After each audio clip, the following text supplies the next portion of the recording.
حتى يؤمنوا ولا أمة خير من مشركة ولو أعجبتكم ولا تنكحوا المشركين حتى يؤمنوا.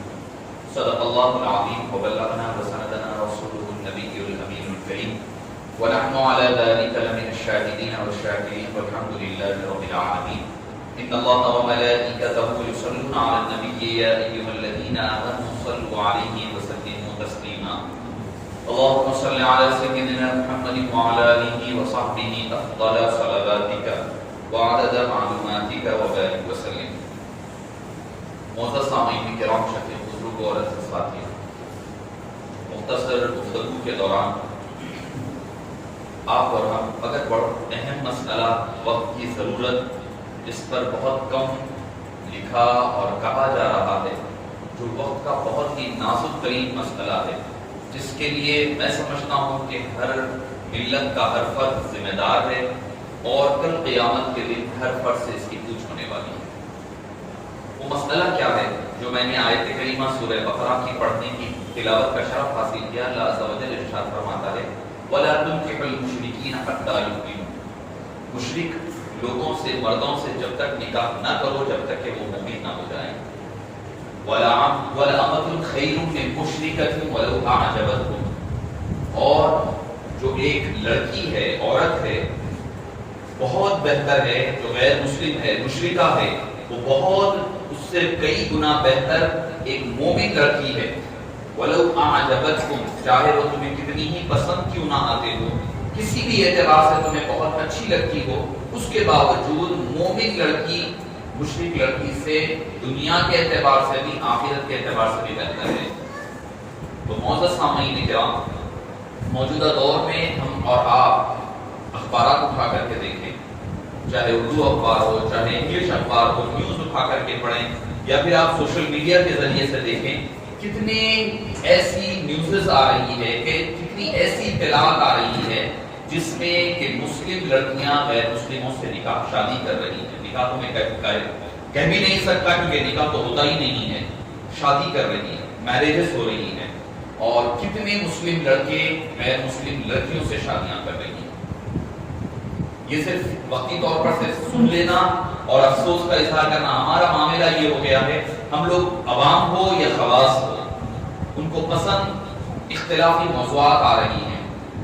ایک دوسرے کے جو مسلمانوں کے درمیان اختلافات پیدا کرنے والے جو ٹاپکس ہیں، ہم اس پر تو کھل کر گفتگو کر رہے ہیں، اور وہ ٹاپکس جس کو ہم حل بھی نہیں کر سکتے، صحابہ کرام کے درمیان کے مشاجرات ہو جائیں، کون افضل ہے، اس بحث میں پڑے ہوئے ہیں جس کا میں سمجھتا ہوں ہم تنہا اپنے طور پر 1400 سال سے جو مسائل ہیں وہ مسائل ہم حل نہیں کر سکتے.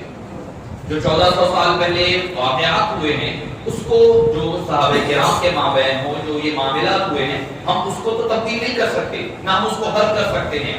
ہم کر کیا سکتے ہیں؟ جو یہ معاملات ہمارے سامنے آ رہے ہیں، ہم اس کو بالکل روک سکتے ہیں. روکنا یہ ہمارے ہاتھ میں ہے، مگر ہم نہیں چاہتے. ہم اس کو یا تو نظر انداز کر رہے ہیں یا پھر اپنی اس کو ضرورت اور اپنی ذمہ داری محسوس نہیں کر رہے ہیں. اس کی وجہ سے ہم دیکھتے ہیں کہ ہر طرف ارتداد کا معاملہ، لڑکیاں، مسلم لڑکیاں غیروں سے شادی کرتی ہوئی نظر آ رہی ہیں. اس کے ذمہ دار کون ہیں اور یہ کیسے تبدیل ہو سکتا ہے؟ یہ کیسے تبدیل ہو سکتا ہے؟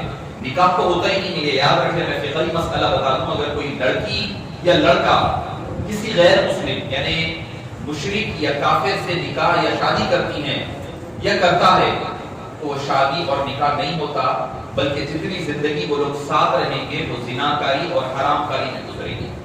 وہ نکاح نہیں ہے، وہ شادی نہیں ہے، وہ شادی یا نکاح نہیں ہے، وہ زناکاری ہے. 4 بچے ہو گئے، صاحب ہمارے 4 بچے ہو گئے، 4 بچے ہوئے تو زناکاری کے بچے ہوئے، ولد الزنا کہلائے جائیں گے وہ بچے. آپ کا کوئی نکاح، کوئی شادی نہیں ہوگی. ہمارے نوجوان بچے جو ہیں ان کے اندر ایک غلط فہمی پائی جاتی ہے. وہ یہ سمجھتے نہیں بھائی کرسچن سے، نان مسلم سے، جیوز سے شادی کرنے کی اسلام نے اجازت دی ہے. وہ مسئلہ بھی بتا دوں میں. مسلمان مرد اہل کتاب کی یعنی کرسچن یا جیو، یہودی یا نصرانی لڑکی جو حقیقتاً اپنے مذہب پر قائم اور دائم ہے، اس سے مسلم مرد کر سکتا ہے وہ بھی کم، مگر اس کے باوجود بھی اس کے باوجود سیدنا عمر فاروق رضی اللہ عنہ وارضاہ مسلم صحابہ کرام، ہم اور آپ کس کھیت کی مولی ہے، صحابہ کرام کو روکا کرتے تھے کہ تم ان سے بھی نکاح مت کرو۔ حالانکہ اجازت ہے کہ مسلم مرد کوئی عیسائی یا یہودی جو لڑکی ہوتی ہے جو اپنے مذہب پر صحیح طور پر ہے، چل رہی ہے، اس سے نکاح کی اجازت ہے، فرض یا واجب نہیں ہے، اجازت ہے۔ اس کے باوجود حضرت عمر فاروق صحابہ کو روکتے تھے، کہتے تھے کہ نہیں، اس سے بہتر ہے تم کسی غریب مسلم لڑکی سے نکاح کرو، کیونکہ اس کے اثرات آپ کی زندگیوں میں آتے ہیں۔ چلتے پھرتے آپ دیکھ رہے ہیں کہ بھئی وہ غیر مسلم ہے، وہ غیر مسلم کی چھاپ آپ کی زندگیوں میں پڑتی ہے، آپ کی زندگیوں سے برکتیں روانہ ہو جائیں گی، آپ کی زندگی سے خیر نکل جائے گا، آپ کی زندگی میں نحوست اور دن رات ان کے اعمال اور افعال، ان کا کلچر، ان کا سوسائٹی، ان کا سماج، ان کا رہن سہن، ان کا اٹھنا بیٹھنا، ان کے عادات و اطوار، آپ کی زندگیوں پر اس کا اثر پڑنے لگے گا۔ تو معزز سامعین کرام، یہ ایک مسئلے کو ہم بنیاد بنا کر سمجھتے ہیں کہ بھئی ہر غیر مسلم سے نکاح کر سکتے ہیں، نہیں، کسی سے نکاح نہیں ہو سکتا، وہ بھی مرد حضرات کو اجازت دی گئی۔ مگر ہم تو کیا دیکھ رہے ہیں کہ کئی مسلم لڑکیاں، ایڈس آ رہے ہیں، ابھی تو آپ چلے جائیں، اگر آپ جہاں پر کانٹریکٹ میرجز وغیرہ کورٹ کے باہر ہوتے ہیں، وہاں پر میرجز کورٹ کے پاس چلے جائیں تو آپ وہاں پر لوگ لگاتے ہیں، ان کے بورڈ پر ہم یہ سمجھ رہے ہیں کہ بھئی ہم سیف ہے، ہمارا ہو گیا ہے، ہماری کوئی بات نہیں، ہمیں کیا کرنا ہے، کچھ نہیں ہو رہا ہے، سب یہ مسالوں کے بیان کرنے کی باتیں نہیں۔ آپ جائیے، جا کر کے آپ کو دیکھ کر کے آئیے، فوٹوؤں کے ساتھ، ایڈریس کے ساتھ، ناموں کے ساتھ لکھا ہوا ہے، پہلے کا نام یہ ہے، اب نام یہ رہے گا، ان کے ساتھ ان کی شادی ہو رہی ہے۔ اس کے ذمہ دار کون ہے؟ سماج کا ہر شخص ذمہ دار ہے، آپ ذمہ دار ہیں، میں ذمہ دار ہوں، والدین ذمہ دار ہے، ہر کوئی ذمہ دار ہے۔ یقیناً وہ لوگ جو شادی کر رہے ہیں، ہو سکتا ہے محبت کے نام پہ کر رہے ہوں گے، لو کے نام پہ، محبت کے نام پہ کر رہے ہوں گے، یہ ایک طبقہ ہے، مگر اس میں کئی اور ریزنز ہے۔ وہ ریزنز کیا ہے؟ پہلے تو یہ کہ مسلم لڑکے ہمارے پاس شادیوں کو اتنا مشکل بنا دیا گیا ہے، شادی کا پروسیس اتنا سخت کر دیا گیا، ان کو یہ لگ رہا ہے کہ بھئی یہ سخت پروسیس سے گزرنے کی بجائے کسی غیر مسلم سے کر لو باہر، مسئلہ ہی ختم ہو جائے گا۔ ان کے ذہن میں اس قدر، ایک تو دین سے دوری ہے ہی ہے، ان کو دین کی پتہ نہیں ہے کہ حرام کیا ہے، حلال کیا ہے، اس کا پتہ ہی نہیں ہے، ایک سب سے بڑی وجہ یہ ہے۔ دوسری اس کے بعد وجہ یہ ہے کہ ہم نے شادی کے، سوسائٹی کے، سماج کو اس قدر خراب کر دیا ہے، جس کی وجہ سے یہ ساری برائیاں جنم لے رہی ہیں۔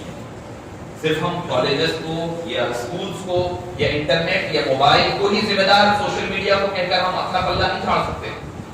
یقیناً وہ بھی ایک حد تک ہے، اس میں بھی ایک مخلوط تعلیم ہو جائے، کمبائنڈ ایجوکیشن وغیرہ ہو جائے، وہ ساری چیزیں بھی شامل ہے، اس کے وہی ایک ریزن نہیں ہے، اس کے علاوہ یہ بھی ریزنز ہے۔ کیا کہ بھئی ہم نے اتنا نکاح کو مشکل بنا دیا ہے۔ حبیب پاک صلی اللہ علیہ وسلم نے کیا فرمایا تھا؟ فرمایا تھا کہ جب تمہارے پاس کسی لڑکے کا، لڑکی کے بالغ ہو جانے کے بعد کفو والا یعنی برابری والا اچھا رشتہ آ جائے تو فوری طور پر نکاح کر دو۔ کیوں کہ حبیب پاک صلی اللہ علیہ وسلم نے فرمایا اگر تم نکاح نہیں کرو گے تو لازمی بات ہے کہ لڑکا یا لڑکی برائی کی طرف جائیں گے، برائی کریں گے تو اس کے ذمہ دار پھر ماں باپ ہوں گے، ماں باپ کے سر پر اس کا گناہ ہوگا۔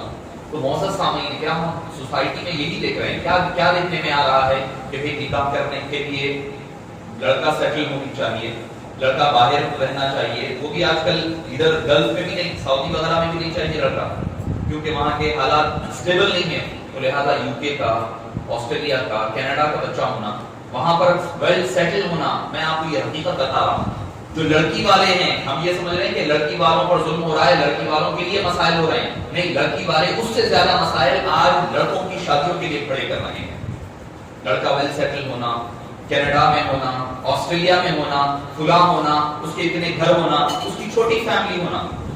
آج کل جو سننے میں آ رہا ہے، ہم جو سن رہے ہیں، بتا رہا ہوں میں آپ کو، حقیقت یہ چھوٹی فیملی، بڑی فیملی نہیں رہنا بھائی، بڑی فیملی نہیں تو مسائل رہتے، چھوٹی فیملی، اپنا آپ لینا، لے کے چلے جانا، یا کوئی ساس کی خدمت نہ ہو، سسرے کی خدمت نہ ہو، گھر میں نہ رہے، کچھ نہیں، بس لے چلے جائے، اس کے 4 گھر ہونی چاہیے، اس کا اپنا انڈیپینڈنٹ کیا ہے یہ دیکھا جا رہا ہے۔ معزز سامعین کرام، حبیب پاک صلی اللہ علیہ وسلم نے کیا فرمایا تھا کہ نکاح کو آسان کرو، زنا مشکل ہو جائے گا۔ ہم نے نکاح کو اتنا سخت اور مشکل بنا دیا ہے، اب ہمارے لیے زنا آسان ہو رہا ہے۔ یہ جو لڑکیاں جا رہی ہے نا، ہر وہ شخص جو لڑکا ہو یا لڑکی ہو، نکاح کے لیے جو رکاوٹیں پیدا کر رہے ہیں، جہیز میں اتنے لاکھ ہونا، اتنی گاڑی ہونا، فلاں ہونا، یہ جو کہہ رہے ہیں نا، جتنی لڑکیاں وہاں پر غیر مسلموں سے نکاح کر رہے ہیں، ان کا گناہ آپ کے سر ہے، ان کا گناہ آپ کے سر ہے۔ یا لکھ کر یاد رکھ لیں، اگر کوئی لڑکا ویل سیٹل نہیں ہے، کم پڑھا لکھا ہے، اگر کچھ چار پیسے کم کماتا ہے، آپ کی بچی کا دین محفوظ ہے، آپ کی بچی کا ایمان محفوظ ہے، اگر وہ چھوڑ کر کے وہ غیر مسلم سے شادی کرتی ہے، اس کے ساتھ زناکاری کر رہی ہے، اس کے ساتھ اپنی زندگی گزار رہی ہے، تو اس کا گناہ آپ کے ساتھ ہوگا۔ آپ یہ نہیں کہہ سکتے بھائی میں نے تو نہیں کہا تھا کہ اس کو جا کر کرو، نہیں، سماج پورا ملوث ہوتا ہے، اور جب ایسے معاملات ہوتے ہیں تو یقیناً اللہ کا عذاب آپ کے اوپر مسلط ہوتا ہے۔ آپ سمجھ رہے ہیں کہ کووڈ سے جو ہے ہم ہاتھ دھولیں گے، ماسک پہن لیں گے تو کووڈ بھاگ جائے گا، چلے جائے گا؟ نہیں، جب تک سماج کی برائیاں ختم نہیں ہوگی، یہ وبائیں، یہ بیماریاں دور ہونے والی نہیں ہیں۔ یہ عذاب ہے اللہ کا، جب تک نہیں ہٹے گا، جب تک آپ اپنے سماج کو درست نہیں کریں گے۔ کیا ہو رہا ہے؟ کئی لڑکیاں غیر مسلموں سے شادیاں کر رہی ہے، ہم لوگ کیا ہے مزے میں بیٹھے ہوئے، ہمیں کوئی فرق نہیں پڑتا۔ لڑکوں کی عمریں بڑھ رہی ہے، لڑکی خوبصورت ہونا، اس میں ڈیمانڈز ہوتے ہیں، لڑکے کی ایک ڈیمانڈ ہوتی ہے، لڑکی کی ماں کی ایک ڈیمانڈ ہوتی ہے، لڑکے کے والد کی ایک ڈیمانڈ ہوتی ہے، لڑکی کی بہن کی، بھائی کی۔ نہیں، لڑکی دیکھنے جا رہے ہیں، کیا کر رہے ہیں آپ؟ نہیں، لڑکی خوبصورت بھی ہونا، خاندان بھی اچھا ہونا، پڑھے لکھے بھی ہونا، کم عمر بھی ہونا، فلاں ہونا، فلاں، کہاں سے پیدا کریں گے، کہاں سے لائیں گے؟ معزز سامعین کرام، اسلام نے اسی لیے کہا تھا کہ نکاح جو ہے 4 چیزوں کی وجہ سے کیا جاتا ہے۔ فرمایا حبیب پاک نے اس کے حسن و جمال کی وجہ سے، اس کے پیسے کی وجہ سے، اس کے حسب نسب کی وجہ سے، یا اس کے خاندان کی وجہ سے۔ آپ صلی اللہ علیہ وسلم نے فرمایا اس کے دین کو فوقیت دو، اس کے دین کی وجہ سے، اس کے دین کو فوقیت دو، دین اخلاق کو فوقیت دو۔ یہ آپ کو جانے والی چیز نہیں ہے۔ آج خوبصورت ہے، کل کوئی اگر لا کر تیزاب ڈال دے، تیزاب گر جائے، یا کوئی بیماری ہو جائے، چیچک کی بیماری نکل جائے، تو کیا ہوگا؟ اس کی خوبصورتی تو چلی گئی۔ آپ جو خوبصورت کرتے پھر رہے ہیں، خوبصورتی ہمیشہ رہنے والی نہیں ہے، آج نہیں تو کل ختم ہونے والی ہے۔ آپ پیسہ کہہ رہے ہیں، پیسے کے پیچھے بھاگ رہے ہیں۔ میں نوجوان بچے ہیں یہاں پر کہوں گا، آپ جتنا زیادہ دہیج جہیز لے کر کے آئیں گے نا، اتنی زیادہ آپ کو آگے زندگی میں ذلت اور خواری کھانی پڑے گی۔ نوجوان بچے ہیں، میں ان کو کہہ رہا ہوں، یہ آپ سمجھ رہے ہوں گے کہ بھائی 4 لاکھ لے کر کے میں سیٹل ہو جاؤں گا، نہیں۔ یاد رکھیں، آپ کو زندگی بھر آپ کو تانے سنتے رہنا پڑے گا، اور آپ کو بیوی کے آگے ذلیل اور خوار ہونا پڑے گا۔ آپ طے کر لو، عزت کی زندگی گزارنا ہے یا وہ 4-5 لاکھ ایک وقت کے لے کے ذلت کی زندگی گزارنی ہے، یہ آپ طے کر لو۔ یہ آپ کے ہاتھ میں ہے، عزت ہونا یا ذلت ہونا۔ پھر کیا اس کے علاوہ جو پیسہ اگر آپ مانگ کر لیتے ہیں تو وہ پیسہ آپ کے لیے حرام ہے۔ آپ انڈائریکٹلی یہ کہہ رہے ہیں بھائی میرے پاس کھانے کے لیے کھانا نہیں ہے، مجھے کھانا دو، مجھے پہننے کے لیے کپڑا نہیں ہے، کپڑا دو، مجھے پھرنے کے لیے گاڑی نہیں ہے، مجھے گاڑی دو۔ معزز سامعین کرام، اسلام نے تو نکاح آسان فرمایا تھا۔ حبیب پاک نے کیا فرمایا کہ تم فاختروا الدین، دین کو اختیار کرو۔ دین ہوگا تو دین اور اخلاق کبھی چوری نہیں ہوں گے۔ جو اخلاق اور کردار، دینداری رہے گی، وہ دینداری کبھی ختم نہیں ہوگی۔ مال ختم ہو جائے گا، خوبصورتی ختم ہو جائے گی، کوئی چیز باقی نہیں رہے گی سوائے دین اور اخلاق کے۔ تو میری نوجوانوں سے یہ مؤدبانہ التماس ہے اور درخواست ہے کہ آپ جب نکاح کرنے جا رہے ہیں، اپنے خاندانوں میں بھی ایک لمبا چوڑا کرائٹیریا مت بنائیے۔ حبیب پاک صلی اللہ علیہ وسلم کے پاس تو ایسا ہوتا، ایک صحابی رسول آئے اور آپ صلی اللہ علیہ وسلم نے ان کے جسم پر، کپڑوں پر نشان پائے، پوچھا کہ کیا تم نکاح کر آئے؟ انہوں نے کہا یا رسول اللہ، میں نے نکاح کر دیا ہے۔ حبیب پاک نے، یہ صحابی ہے، مدینے میں رہ رہے ہیں، حبیب پاک صلی اللہ علیہ وسلم کو دعوت نہ دی، انہوں نے نکاح میں۔ ہمارے پاس جب تک کہ 2000-4000 آدمی کی دعوت کا انتظام نہ ہو، ہم نکاح شادی کرنے تیار نہیں ہوتے۔ اتنا پیسہ قرضہ ہوگا لیں گے، مٹی پر پیسہ اٹھائیں گے، قرضہ لیں گے، مگر نہیں، اتنے لوگ جمع ہونا، اتنا ہونا تو ہی شادی کرنی ہے۔ نہیں، صحابی سرکار کو نہیں بلائے۔ آپ اس سے بڑھ کر کوئی چیز سوچ سکتے ہیں؟ آپ تصور میں لائیں، سوچیں ذرا، ایک صحابی نے نکاح کر لیا ہے، حبیب پاک صلی اللہ علیہ وسلم کو نہیں بلایا۔ تو معزز سامعین کرام، 1000-2000 آدمی کو بلانا ضروری نہیں ہے نکاح کے لیے۔ صاحب صلی اللہ علیہ وسلم نے کیا فرمایا؟ ٹھیک ہے، اب ایک کام کرو، جب نکاح کر چکے تو پھر ایک ولیمہ کرو، جو تم اور تمہاری اہلیہ قربت اختیار کرے، اس کی خوشی میں ولیمہ کرو، چاہے وہ ایک بکری کا ہی کیوں نہ ہو۔ یعنی اسلام نے تو یہ آپ کو سارے کرو پر نہیں کہا تھا، شادی خانہ جا کر کے بنٹیج بھی لے، 4 لاکھ کا 5 لاکھ کا شادی خانہ لے، اسلام نے تو نہیں کہا تھا، آپ نے بنایا ہے۔ اسی لیے آپ کے لیے مشکلات نظر آ رہی ہے۔ اور یاد رکھیں، یہ میری الفاظ یاد رکھیں، اگر آپ چاہتے ہیں کہ دنیا سے اور اپنے سماج سے، معاشرے سے برائیوں کا خاتمہ ہو تو جلدی نکاح کو آسان بنائیں، جلدی نکاح کریں۔ آپ کہیں گے نہیں بچہ ویل سیٹل ہونا، کمانا کرنا نہیں، اگر عمر ہو جائے تو اسلام نے نہیں کہا ہے کہ کمانے والے کی نکاح کرو، نہیں فرمایا اسلام نے یہ نہیں کہا کہ جب گھر ہو جائے تو نکاح کرو، نہیں کہا اسلام نے، یہ ہم نے اور آپ نے بنا دیا ہے۔ اسلام تو کہتا ہے کہ جب بالغ ہو جائے تو نکاح کرو۔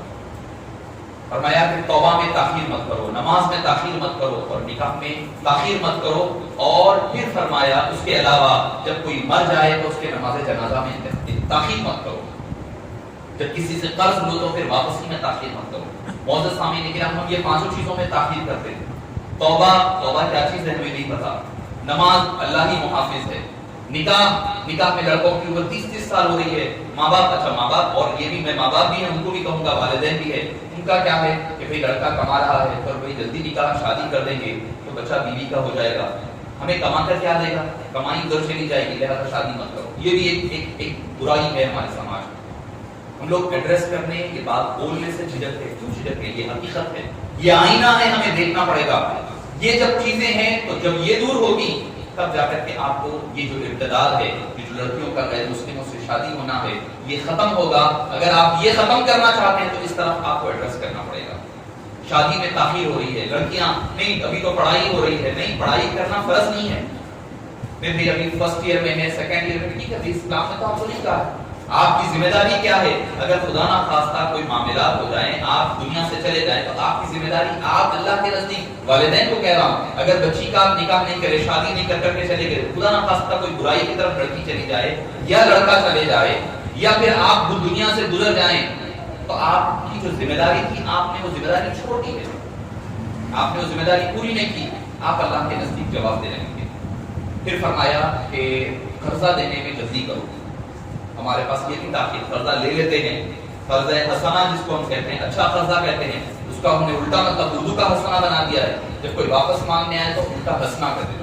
قرضہ کوئی لے رہا ہے، دینے کا نام ہی نہیں لیتے، اگر پوچھنے والا پھر پوچھ کے پھر جایا کرتا ہے۔ تو معزز سامعین کرام، یہ چند باتیں تھیں، یہ چند گزارشات تھیں، آپ کو اور ہم کو، ہر فرد کو سوچنا ہوگا، ہر آدمی کو سوچنا ہوگا، جب سوچیں گے سوچ کر کے اس پر عملی طور پر کام کرنا ہوگا۔ اللہ پاک سے دعا ہے کہ باری تعالیٰ ہمیں اور آپ کو دین، اسلام اور احسان پر عمل کرنے کی توفیق نصیب فرما۔ اے باری تعالیٰ نوجوانوں کو صحیح راہ عطا فرما، ان کو دین اور اسلام پر قائم رہنے کی توفیق نصیب فرما اور اسی میں اپنی جان صرف کرنے کی توفیق نصیب فرما۔